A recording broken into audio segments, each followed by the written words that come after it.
Dear finance professionals and students, welcome to podcast of FCA Deepak Rao, a practicing chartered accountant. Weekly digest for week 1 of May 2025. Whirlpool Corp is considering selling a 31% stake in its Indian subsidiary, attracting interest from private equity giants like Advent, Bain, and TPG. The sale aims to raise $550 to $600 million, with Whirlpool Corp retaining a 20% stake and increased autonomy for the Indian unit. India's Tiger Global-backed urban company filed for an initial public offering of 19 billion Indian rupees or $223 million. Urban company, which provides mobile app-based beauty and home care services, will raise up to 4.29 billion rupees by selling new shares, while existing investors plan to offload stock worth rupees 14.71 billion. The online services aggregator plans to use over half of the funds raised from new shares for developing tech offerings, and the rest largely for office leases and marketing. Deloitte flags internal control lapses at Verse Innovation, parent of Daily Hunt and Josh, citing weaknesses in financial processes, expense provisions, and revenue recognition. The audit raises concerns about misstatements, asset misappropriation, and weak IT controls. Verse's financial year 24 revenue declined, but losses narrowed. Baker Tilly will merge with Seattle's Moss Adams in a $7 billion deal that will create the sixth largest advisory CPA firm in the United States. The merger is expected to be finalized in early June, marking a significant advancement in the middle market for both firms, which offer a range of accounting, tax, and consultancy services. A new UK-based advisory firm, Unity Advisory, is poised to challenge the Big Four. The firm, led by former senior executives from EY and PwC, is backed by private equity firm Warburg Pincus and will focus on serving mid-sized businesses with a more agile, client-focused model. Steve Wadley, the former UK chair of EY, has taken on the role of chairman, while Marissa Thomas, who previously served as COO at PwC, will head the firm as CEO. Both leaders bring decades of experience in global firms and are now targeting firms with revenues between £500 million and £1.5 billion, especially those backed by private equity. In a deliberate move to stand apart from the large players, Unity will not offer audit services. Bajaj Group entities are seeking CCI approval to acquire Alliance SE's 26% stake in the life and general insurance ventures for Rs 24,180 crore.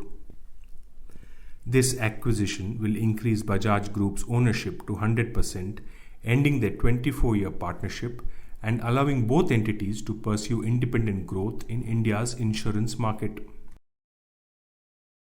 Mukesh Ambani-led Reliance Industries Limited has emerged as a key contender for a significant stake in the Indian operations of Chinese consumer electronics and appliance manufacturer Haier, which is seeking to localize the business by roping in a homegrown strategic partner. The move pits RIL against a consortium that includes Sunil Mittal of the Bharti Group, mirroring their competition in the telecommunications sector. Nissan Motor India is further streamlining operations by cutting non-core functions at RNTBCI, transferring employees to Accenture and Genpact. This move follows the sale of its stake in RNAIPL and aims to improve competitiveness through cost management. IndusInd Bank will penalize employees for lapses in its derivatives portfolio and reorganize senior management roles to enhance accountability. The bank will absorb a Rs 1,960 crore loss due to incorrect accounting in the March 2025 quarter. An independent probe revealed errors in the internal derivative trades, leading to inflated profits and distorted financials. RBI has amended the directions on compounding of contraventions under FEMA 1999, adding a new clause. The amendment allows the compounding authority to cap the maximum compounding amount at INR 2 lakh for each contravention in an application, specifically for contraventions under Row 5, which covers all other non-reporting contraventions in the computation matrix. Ather Energy, an electric two-wheeler company, plans to raise Rs 2,626 crore through fresh issue to fund new production facility, to repay partial debt, and for research and development. It will also raise up to Rs 355 crore through an offer for sale. The stake of Hero MotoCorp, the largest shareholder, will fall to around 31% after the IPO from 38%. The stake of founders Tarun Mehta and Swapnil Jain will fall to 5.5% from 6.8% each. Canara Bank is expected to raise over Rs 500 crore through the partial sale of its mutual fund subsidiary, Canara Robeco Asset Management Company, by offloading a 13% stake via an IPO. This move aims to enhance the bank's capital adequacy ratio, supporting Advance's growth and branch expansion. IndusInd Bank's Managing Director and CEO, Sumant Katpalia, on Tuesday, resigned from his position, marking a major leadership change at India's fifth largest private sector lender. This announcement comes just a day after Deputy CEO Arun Khurana stepped down following revelations of accounting discrepancies in the bank's derivatives portfolio. The developments follow an independent investigation by a professional firm appointed by the bank's board on March 20, 2025. The firm submitted its report on April 26th, confirming that incorrect accounting practices led to an adverse cumulative impact of Rs 1,959.98 crore on the bank's profit and loss account as of March 31, 2025. The Reserve Bank of India mandates the use of the Prava portal for all regulatory applications from May 1, 2025 for banks, financial companies and regulated entities. This directive aims to streamline the application process, enhance transparency, and ensure faster processing of requests. The Prava portal offers necessary forms, instructions, and support resources. Altera, the world's largest private climate investment vehicle, has made its first investment in India by co-investing $100 million in Evren, an Indian renewable energy company, alongside Brookfield Asset Management. This investment will support the development of up to 11 gigawatts of solar, wind, and battery storage projects in Rajasthan and Andhra Pradesh, contributing to India's renewable energy goals. US accounting firms including RSM US, Moss Adams, Bain Capital-backed Sikich and Apax Partners-backed Cohen Resnick are expanding their operations in India to tackle an acute shortage of accountants at home. The surge in recruitment has started boosting enrollment in specialized commerce courses in India and could establish Asia's number 3 economy as a hub for accounting talent, reminiscent of the 90s outsourcing boom that revolutionized the tech industry.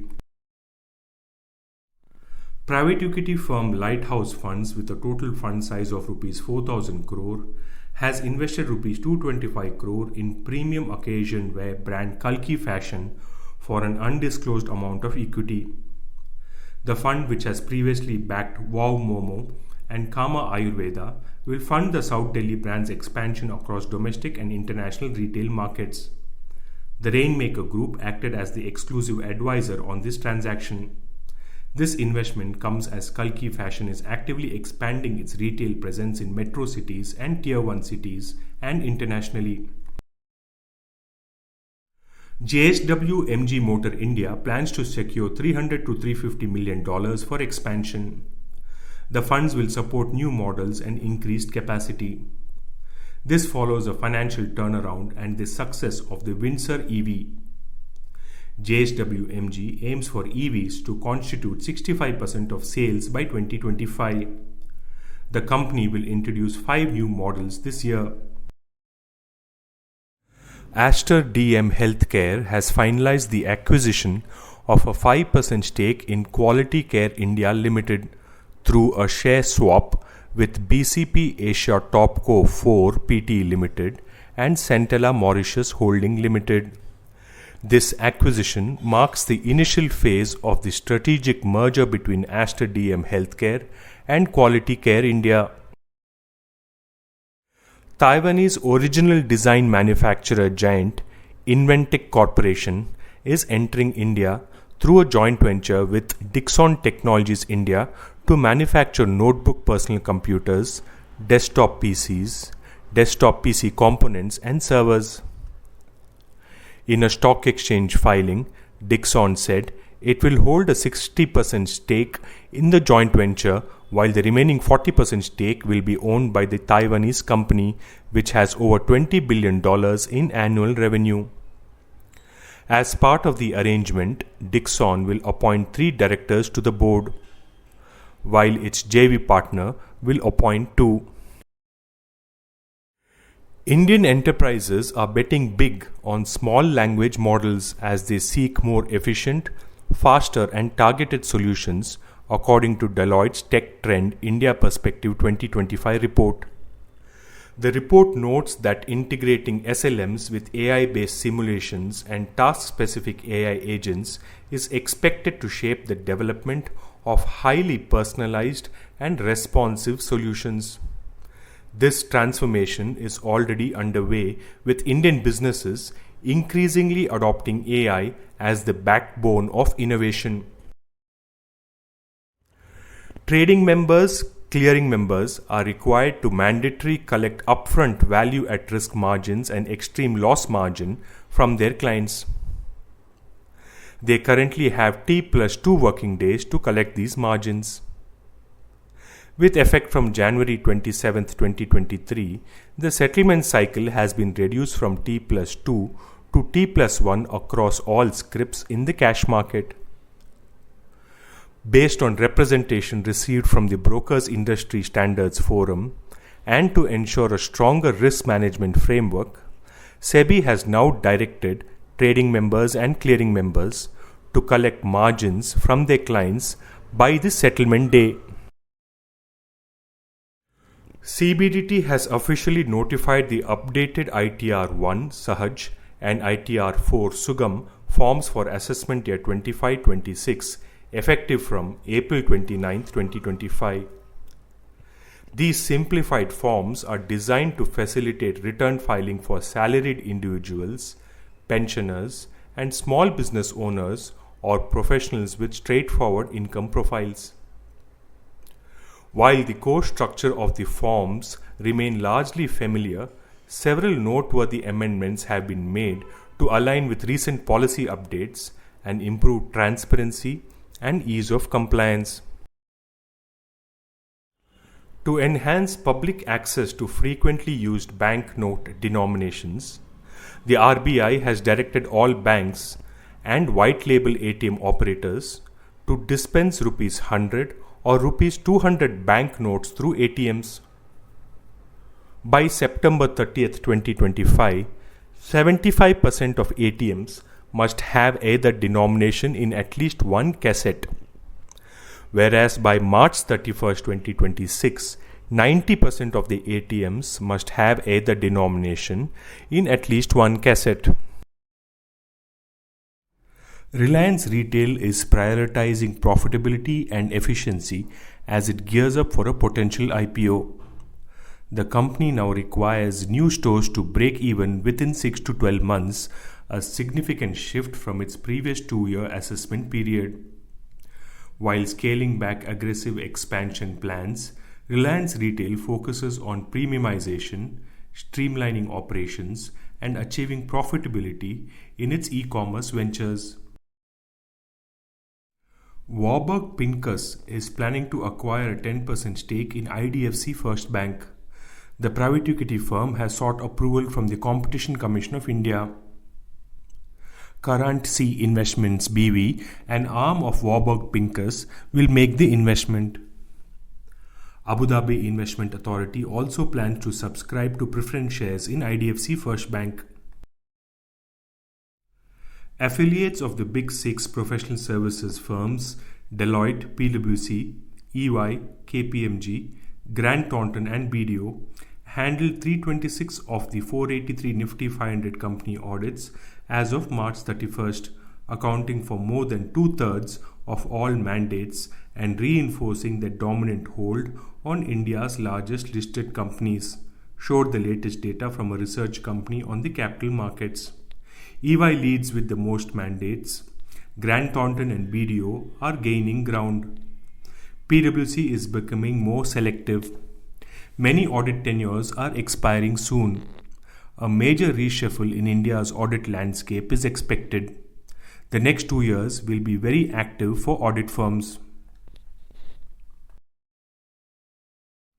SEBI has extended the timeline for qualified stockbrokers to implement systems for the optional T+0 settlement cycle in equity cash market from May 1st, 2025 to November 1st, 2025. All other provisions of the SEBI circular dated December 10th, 2024 remain unchanged. SEBI has notified SEBI Infrastructure Investment Trust Second Amendment Regulations 2025, expanding the scope of instruments where InvITs can deploy uninvested funds to include unlisted equity shares of a company, units of liquid mutual fund schemes, and interest rate derivatives. Earlier, InvITs were permitted to invest in listed or unlisted debt of companies or body corporates in the infrastructure sector, equity shares of companies, government securities, and money market instruments.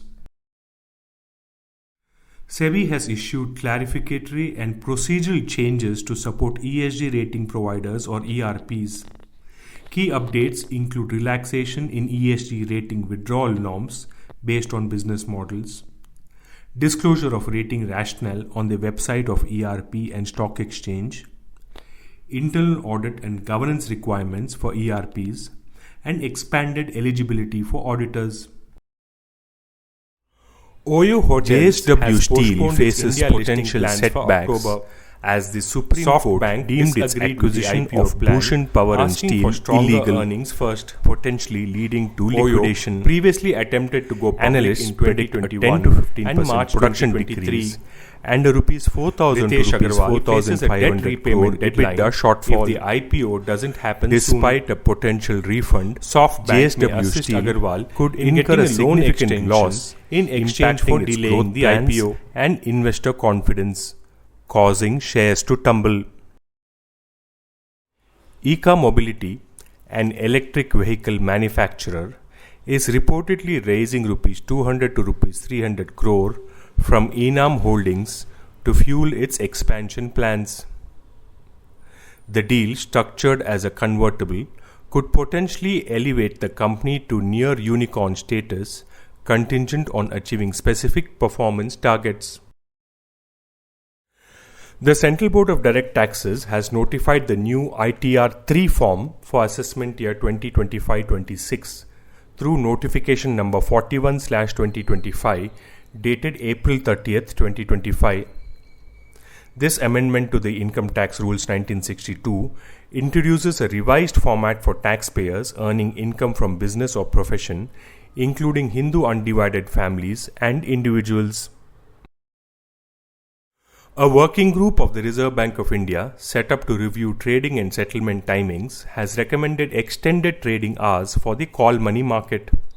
This move will provide flexibility to banks for managing their balance sheets, while suggesting to retain the current trading hours for the government security and the foreign exchange markets. The group recommended that the trading hours of the call money market be extended till 7 p.m. while the trading hours for market repo and third-party repo be synchronized and extended till 4 pm. It also recommended unifying the third-party repo trading hours for members settling obligations through designated settlement banks and the RBI. Tata Consultancy Services and IBM are collaborating to advance the quantum industry in India through the government of Andhra Pradesh's new Quantum Valley Tech Park, which is under construction in Amravati. The park will house an IBM Quantum System 2 equipped with 156-qubit Heron quantum processor, making it the largest quantum computer in India.